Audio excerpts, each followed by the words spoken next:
Well, every 8 seconds, a human life is lost to tobacco use in the world, and that translates to approximately 5 million deaths annually, while 126 million passive smokers are almost at risk as active ones. This widely researched fact informed the drive by the Lagos State House of Assembly to pass a law on no smoking in public places. In this report, we take a look at the dangers of smoking, reason for the passage of the bill, and the people's perception.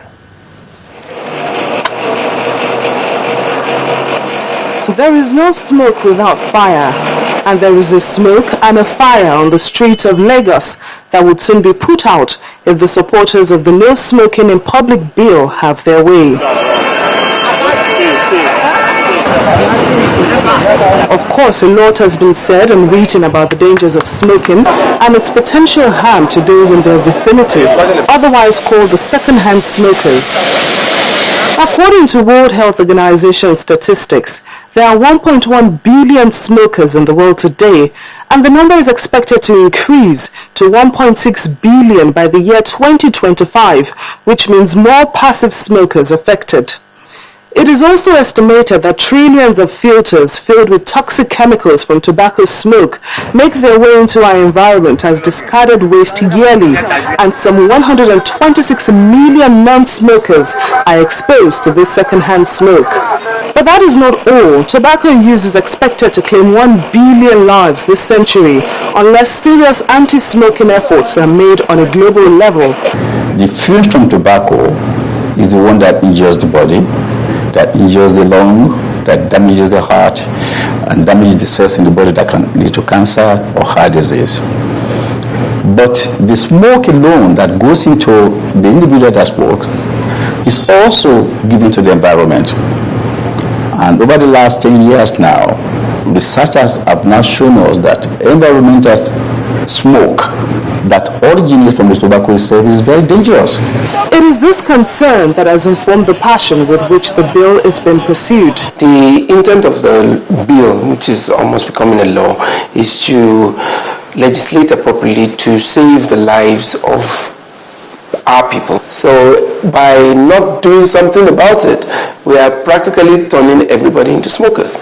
So it's not about smokers not smoking, but it's about non-smokers not being forced to smoke. And if acceded by Governor Babatunde Fashola, it will seek to prohibit residents of the state from smoking in public places. The bill stipulates penalties for violating the restriction, ranging from 10,000 naira to 50,000 naira fine or imprisonment.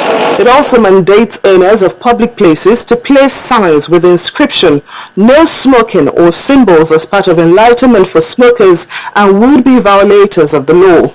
According to the bill, anyone who repeatedly violates the provisions of the law on conviction shall be liable to a fine of 50,000 naira or 6 months imprisonment or both, while anyone who smokes in the presence of a child shall be liable on conviction to a fine of 15,000 naira or 1 month imprisonment. If you want to smoke, do it in the hiding. So if you want to die, die alone. Allow those who want to live a better life. It's possible, but in other way, it's not also possible because no how. People are addicted to it. If you are talking about the smoking thing and if you want to stop it, the best is that let them go to tobacco companies and get them closed down. The experts and people have spoken, but one pertinent question is, will this bill be enforceable when it is finally signed into law? Sometimes it could be subtle enforcement. Somebody sits down and is smoking in a non-smoking area, everybody there gets up and walks away from that person. The numbers will be given out, the appropriate authorities to report to will be mentioned. So you see, we have to start from somewhere. With the odds weighing heavily in its favor, the No Smoking in Public Places bill is likely to become law and a potent instrument in rescuing smokers and the public from the fire they would start on the streets of Lagos.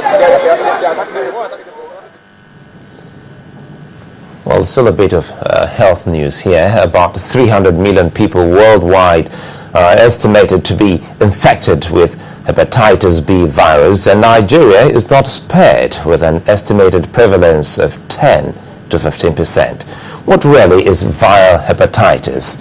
How can it be transmitted? These and other questions will be answered on our Focus on Health tonight. Our correspondent Yomi Otaigbe reports on the need for individuals to know about hepatitis and how to confront it.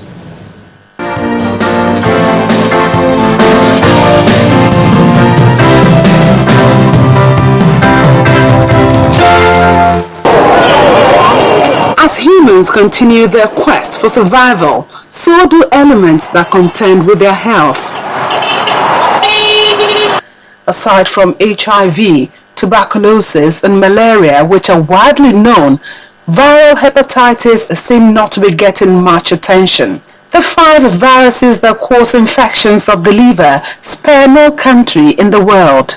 When we talk about viral hepatitis, we are talking about a group of organisms, very tiny, that we call viruses, that are tinier than bacteria, and they have the predilection to affect the liver. And we have many types of them. We have A, we have B, we have C, we have D, we have E. But many a time, for public health interests, we are usually very much interested in hepatitis B and C. You know, Nigerian population at times we are talking about that up to 23 million of the citizens are harboring hepatitis B, the chronic hepatitis B. And the thing is that up to 90% of the population affected acutely this way, as adults, are able to clear this virus from the body completely and no more problems.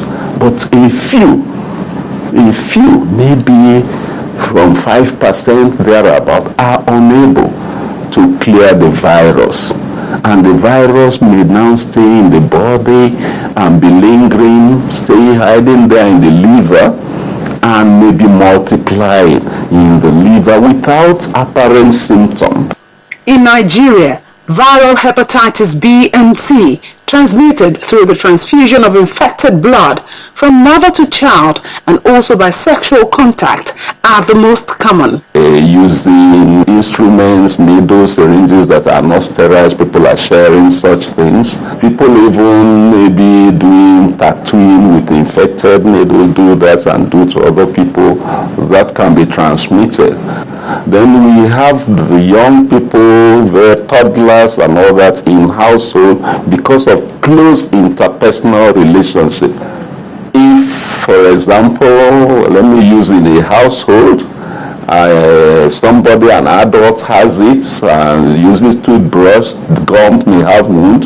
The toddler will see an adult using that toothbrush, and if the person has access to the toothbrush, will also mimic and try and brush his or her teeth, even when there may not be teeth. And that's mucosal, or maybe the injury, the thing can be transmitted. Because we found out that hepatitis B viruses can live outside the body for a good number of days, in fact up to 7 days. The screening, which can be done in any standard laboratory, involves taking blood sample. This helps individuals know their status before symptoms such as yellowing of the skin and eyes, dark urine, extreme fatigue, vomiting and abdominal pain set in. Many people are infected and they are not aware. So it's just good to identify. Usually for the screening they use rapid tests. Having done a rapid test for hepatitis B or C, it will still be good to do a confirmation to see whether they have chronic infection or whether they have acute infection. And based on that, the doctor will now determine whether to treat or not to treat. And hepatitis B, the mode of transmission is similar to that of HIV. So it's a big challenge, especially for health workers. In fact, these days that we are beginning to take quality, good laboratory and clinical practice serious. Every health worker should be screened for hepatitis B, and if they are negative, they'll be given vaccines to protect them from getting infected due to the hazard of the job.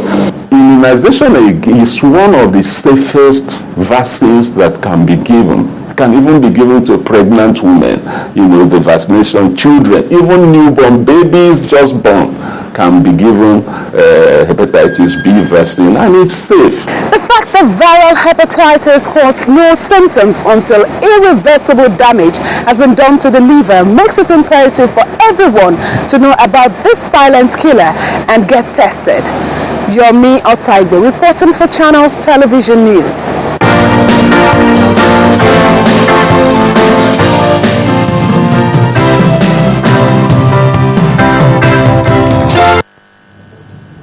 While providing portable water for the people remains a major priority of the present administration in Cross River State. This is coming from the Deputy Governor of the state, Mr. Efia Kobam, at the signing ceremony of the second National Urban Water Sector Reform in Calabar, the state capital. He explained that about 80% of the population will eventually benefit from the project when completed. One of nature's greatest gifts to mankind is water, which plays a critical role in human existence. Its uses range from drinking to bathing, cooking and washing, among others. This community, Ukwe, as other communities within the area, the most pressing problem I can say is water. Lack of access to this precious resource could cause hardship for people, especially in the area of health, such as diarrhea, cholera, guinea worm, and many other ailments. For this reason, the Cross River State Government is set to transform the water supply situation in the state. This necessitated the gathering of government officials and other experts to witness the signing ceremony for the commencement of the second urban water sector reform. Also, the Deputy Governor, Efia Kobam, urged the contractors to deliver on specification and also consider the importance attached to the scheme. The signing of today's agreement brings to upon completion and other interventions that we are going to do will make us about 60% coverage of the state. So with the signing of this agreement and upon the completion of this contract, about 80% of the states will have access to potable water supply. By the time we complete this project, today the status in water is about 60%. Completing this project alongside others that will soon be signed here also will certainly take us to 80% achievement in terms of urban supply services in the state. The phase 2 will be completed. It's supposed to be 24 months, but we will beat that.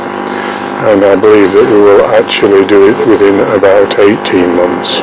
The contract is to be ready in 18 months, and the project is expected to serve communities of Ikom, Etung through Ubudu local government area and other parts of the state.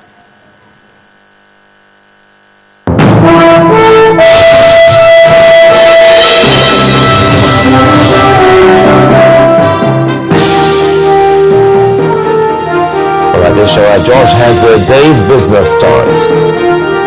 Well, that's right. Let's take you through our business stories at this hour. Edo State Governor Adams Oshiomhole signed into law the state's 2014 appropriation bill worth 160 billion naira as approved by the State House of Assembly. Speaking after assenting to the bill, Governor Oshiomhole noted that government will do its best to implement the budget as quickly as possible and also ensure that pending projects are completed, while new ones will be executed in each of the 3 senatorial districts in the state. The Speaker of the Edo House of Assembly, Honorable Uyi Igbe, also said that the budget was given speedy consideration in line with the Constitution and to ensure good governance to the people of the state. Governor Adams Oshiomhole on December the 11th, 2013, presented a budget estimate of 159.213 billion naira to the State House of Assembly. The Assembly, however, increased it to 160.061 billion naira, which was passed and is now made up of 84.47 billion naira.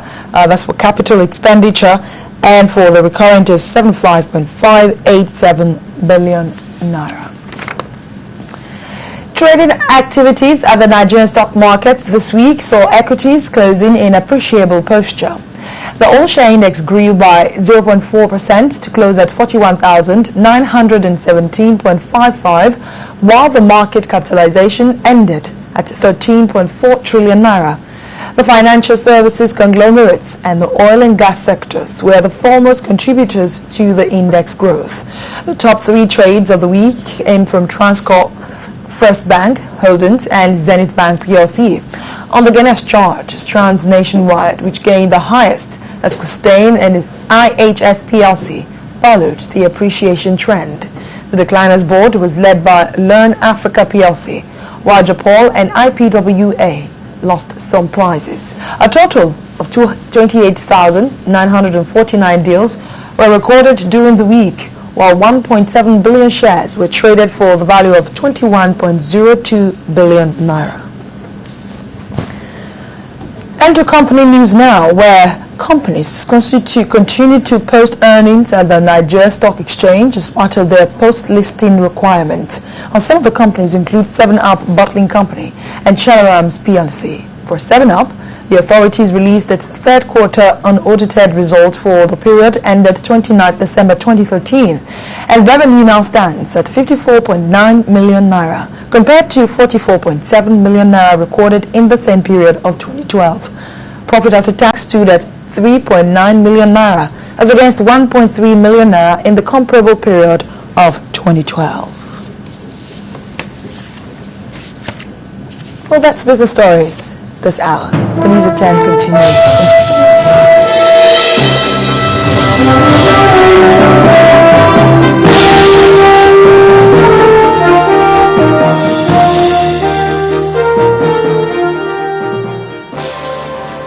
Well, still ahead on the News at 10, Nigeria through to the semi-final of the 2014 African Nations Championships in a dramatic fashion. That's in sports news. Stay with us.